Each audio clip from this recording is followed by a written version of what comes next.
இயேசுவுக்கே புகழ். இயேசுவில் பிரியமானவர்களே, இன்று நம் ஆண்டவர் ஏசாயா 54 அதிகாரம் 17 வசனத்தினூடாக இவ்வாறு நம்மோடு பேசுகின்றார். உன்னை தாக்குமாறு உருவாக்கப்பட்ட எந்த போர்க்கருவியும் நிலைத்திராது. இந்த கால நேரத்தில் எங்களுடைய இருதயத்தில் நம்பிக்கையை விதைக்கும் ஒரு வார்த்தையாக ஆண்டவர் இன்றைக்கு நமக்கு இந்த வார்த்தையை கொடுத்திருக்கிறார்.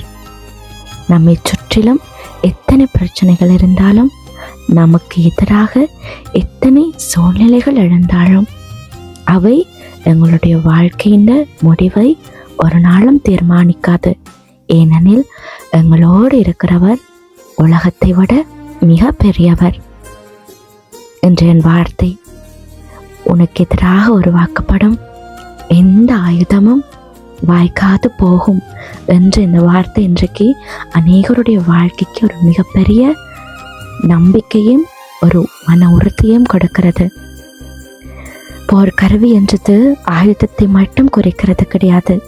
சில நேரங்களில் அது நம்மை பயன்படுத்தும் வார்த்தைகளாக இருக்கலாம், எங்களோட மனதை உடைக்கும் ஏமாற்றங்களாக இருக்கலாம், எதிர்பாராத தோல்விகளாக இருக்கலாம், நம்மை பற்றிய தவறான குற்றச்சாட்டுகளாக கூட இருக்கலாம்.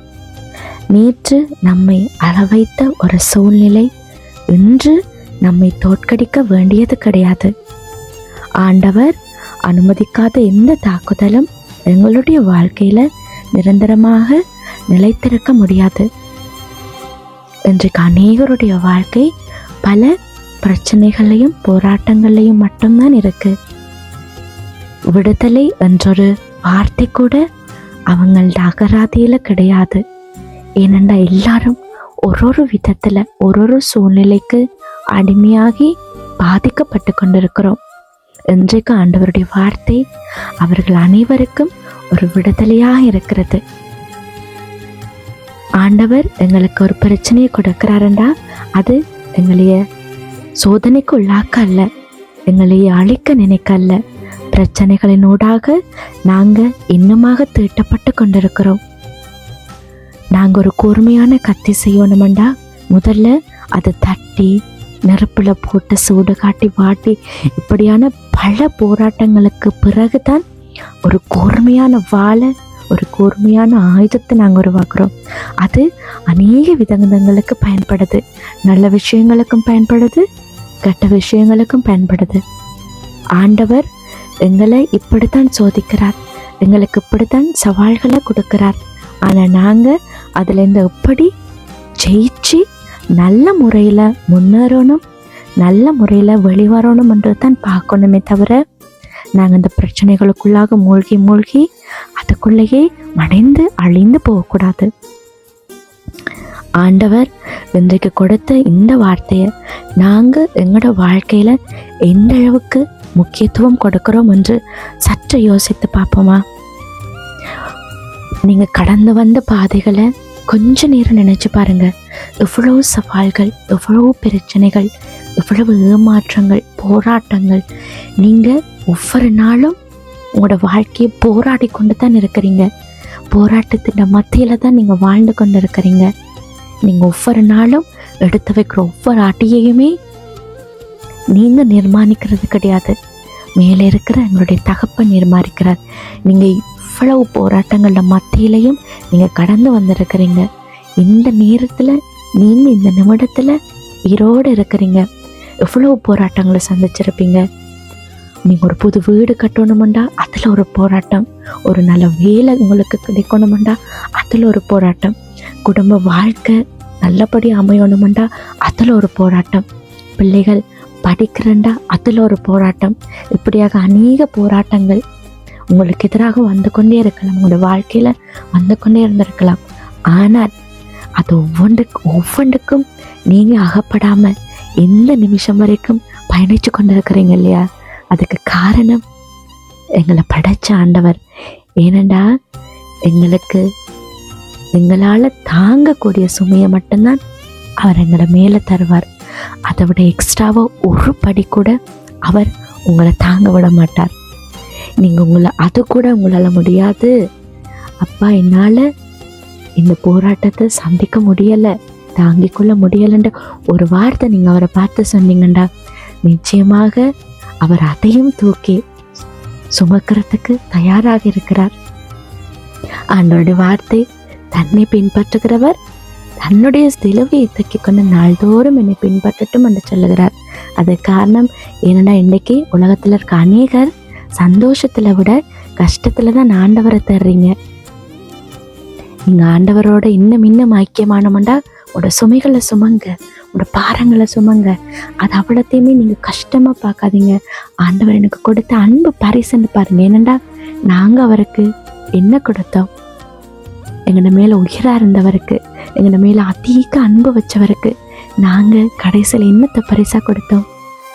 தாங்க முடியாத சிலுவை மரணத்தையும் தானே கொடுத்தோம்.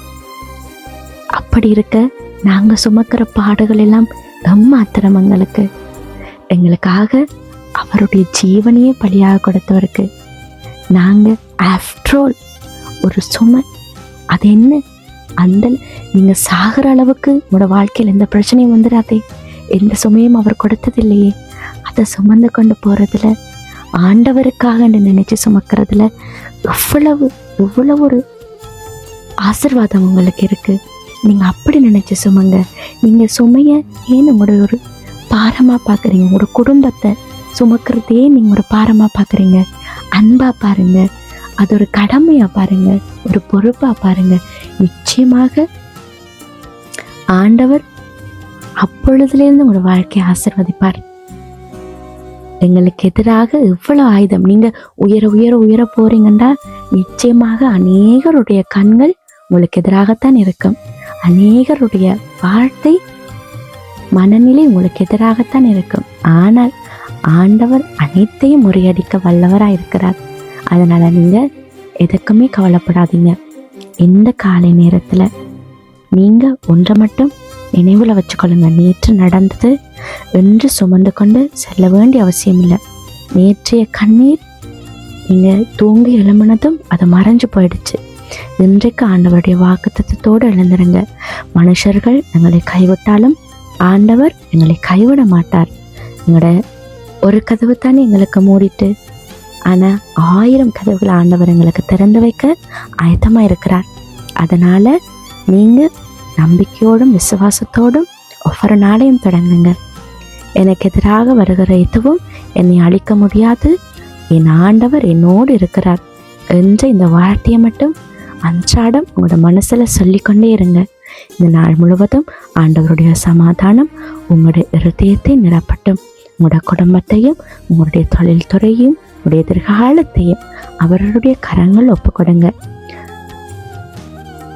நீங்கள் எதிர்கொள்கிற போர் உங்களை நோக்கி வந்தாலும் வெற்றி ஆண்டவருடைய கரத்தில் இருக்கிறது.